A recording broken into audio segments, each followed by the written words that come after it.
spiritual organism. I never planned or had a strong enough impulse to record the so-called events of a chemically induced trip, be it psilocybin or Salvia Divinorum. But here I am. It's because of the sheer immensity of what I experienced about 15 minutes ago. I'm writing this down for my own purposes, like memory, as well as for use by others, for whatever. This was approximately my 7th or 8th significant experience with Salvia. Though I've had stronger extracts, up to 60x, supposedly, this was probably my favorite and most interesting trip. I credit this to the amount of dense smoke I inhaled and held. Alone in my quiet backyard, I loaded a bowl, no more than half a gram, of simple 10x salvia. I took the hit through a small water pipe and held the smoke until there was little left lingering to exhale. I was mildly stoned beforehand, very relaxed with a cold beer, and not preoccupied in my thoughts.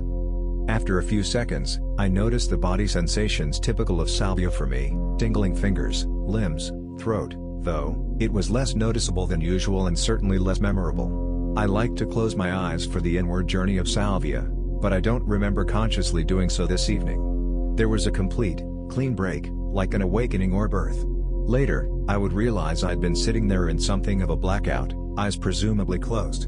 I wasn't aware of the change, just focused on this new, oddly mingled reality. I say mingled because, in this world I stepped into, there was a very thin line, very little difference between emotions and thoughts and physicality. That is to say, any thought, feeling, or communication, and there was a busy network of communicating bodies, was directly manifested as some moving shape, which moved and acted synonymously with the thought/feeling/communication. This was the oddest thing, and impossible really to paint for you in words. But I'll try.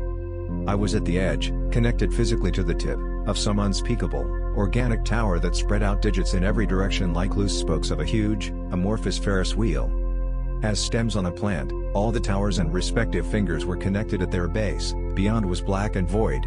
I was on the tip of one of the giant digit-like outcroppings, myself a single unit, a mere cell in the finger-like structure. The towers around seemed to turn their attention in my direction as soon as I began looking around. With their attention came various inquiries, comments, and mild complaints. These were not audible, I felt what they were thinking/saying collectively, a kind of instant summary, and I had to single out different thoughts/personalities along the surface to understand them specifically. Different messages rippled across the face of the vast organism with perfect synchronization of thought and movement. I saw messages while mentally perceiving them. The huge being was very much a network of independent minds, and there were even contradicting feelings, I think, but there was a greater harmony, an ultimate agreement, which being a part of the organism required. I was very aware of this collective sense of agreement. Everything was working toward a shared goal. I'm pretty sure this goal was to grow. There was a benevolent but a kind of stoic sense to it. Structurally, the organism was like a filament, which is basically a galaxy of galaxies, in which case I would have been a single star, but the material was more like soft, moving cactus, quite solid and tangible. In the midst of carrying out their common task, growing, the structures around me paused and began to question what I was doing up and out, as if I'd poked my head out of some hole in the ground. There was a small huddle of towers focusing around me. It seemed small but all at once large because these things were really mountain-like structures, evidently towers made from towers of building blocks like me. Except, all the other building blocks were dormant and facing into the organism. I was facing out and across. One tower asked why I was out, and I momentarily felt his question as some strong emotion that was also a physical sensation. I had trouble replying, but a reply came from around me anyway.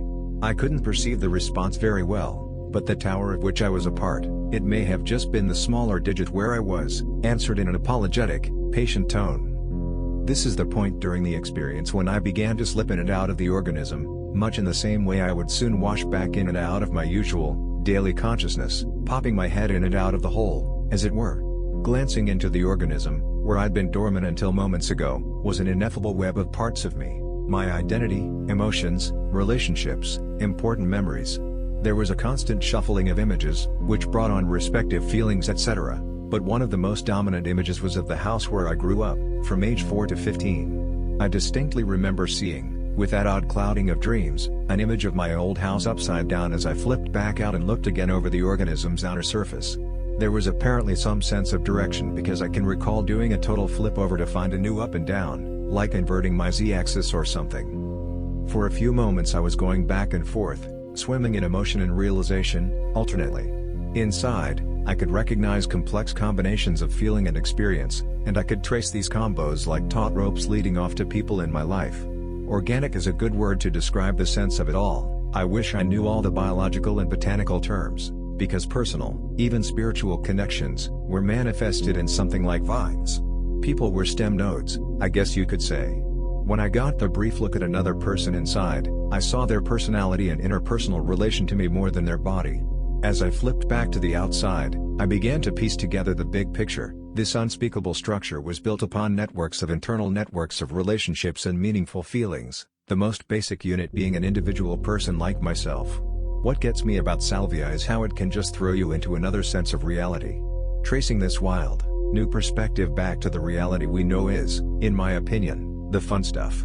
I think certain minds will instinctively begin trying to figure out where they are and try to make sense of surroundings. I think a mind can be trained to become this way. As I began to realize what I was seeing, I sensed my option and, suddenly, a resounding encouragement to break from the internal, the inside of the organism, and to stay permanently on the outside. I understood, with considerable exhilaration, that I could become something like one of the fingers, maybe even one of the much larger towers, all by myself. But I couldn't make the break, the inversion, whatever you want to call it. The minds around me, the surrounding towers, made me realize that I had bonds on the inside that needed finishing. The nearest, but the most ethereal, tower, my home tower, I guess you could call it, since I was on it, it became the primary communicator and it took me inside and showed me a powerful, vine-like connection that was suffering. This, I'm pretty sure, was the connection to my soon-to-be wife, and my mother tower pointed at a stark incompatibility. For some reason, this vine-like bond could not grow properly, and this, I understood, was one of several reasons why I could not invert myself and stay permanently on the outside of the organism. As I began to regain spots of usual, waking consciousness, and saw short appearances of my backyard, I started to wonder if I was seeing something accessible only after death. Note, I didn't think I was dying. I've never forgotten about smoking the salvia and all that. I'm either very aware or just a dumb obliging cow. It seemed logical to conclude that the internal fulfillment of our bonds inside the organism came simultaneously with the death of our bodies. I found no clue about what would happen if someone died with unresolved bonds. My only conjecture is that this person would live on inside the organism until his bonds were made complete, a kind of purgatory. Perhaps then he could relocate upwards and out. Perhaps I was very naive during the experience and didn't realize that those close bonds of mine that needed attention, like my fiancée, were only the beginning. Perhaps a permanent transition to the surface can only be made once harmony is reached with every person, each building block connected and in a happy balance. This sounds quite Buddhist, to the best of my knowledge, which is very limited when it comes to Eastern religions. The last thing I'd like to note is that I never spotted an individual who was inverted like I was during the experience. However, it seemed to make sense that there were others. The towers and digits' voices seemed to be collections of minds and their messages to me. Believe it or not, I am convinced there is some real truth in what I saw. I am sure there were others, other waking building blocks. I almost think I remember seeing one, which makes this seeming enlightenment attainable and an honorable, even desirable end. I hadn't read many salvia reports before writing this. I find it interesting that becoming plant-like is common. The sensation is like an ascendance, but to a simpler being.